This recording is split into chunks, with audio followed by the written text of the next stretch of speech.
Okay, the final section that we'll be doing in week 5 is inverse functions. Now, there's probably a lot more to inverse functions than I can explain on these particular slides here, but I'll just do some basics. Now, what we'll be starting with is inverse function. What you're really going to do is just basically swap the x and the y's. In other words, the inverse of this relation is just this, 9, 11, 18, negative 9, and 19, 1. Okay, sorry about the writing there, but you can notice all I've done is really just switch the x and the y's around. That's it. So watch this. Equation of the inverse relation is x equals 4y minus 5. All I've done is switch the x and the y's around. Now, this is just simplistic at the moment. So another way of looking at things is inverses are mirror images graphically over the y equals x line. And again, we'll talk more about this in class, okay?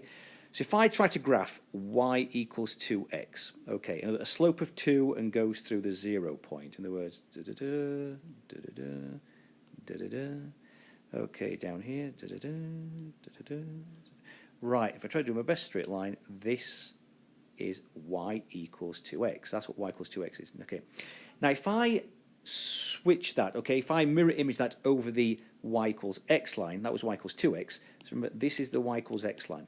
So you can graphically draw these mirror image over the y equals x line. So if I do this, if I think about this, now this is what I mean by swapping the x and the y's around. Can you see that this point here is, what's that? That's 3, 6, isn't it? Can you see that is 3, 6? So if I write 6, 3, that is there. Okay, can you see? It's basically, I've just switched it exactly over the y equals x line. So I am then therefore going to draw this, hopefully. You see that? Okay, just missed it. But there you go.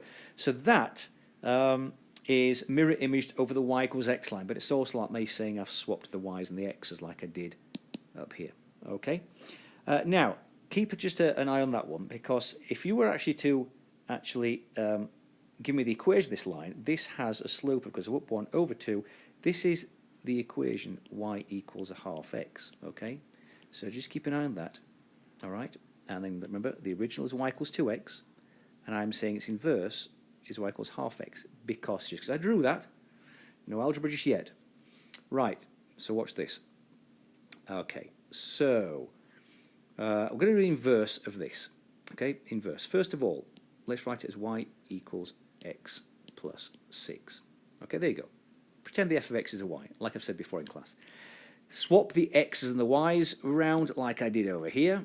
So let's write x equals y plus 6. Right, how do I get to that y?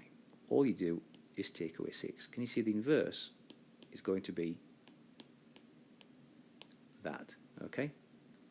So I've just rearranged the equation.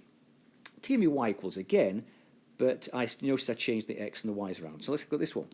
Y equals 1/5 x plus 7. Okay, so again, I'll change the x and the y's around. And again, how do I get to this y by itself? Can you see? I would take away 7 first. So x minus 7 equals 1/5 y. How to get 1/5? If you know this stuff there, this is just use the reciprocal. Okay, multiply both sides by 5. Multiply both sides by 5.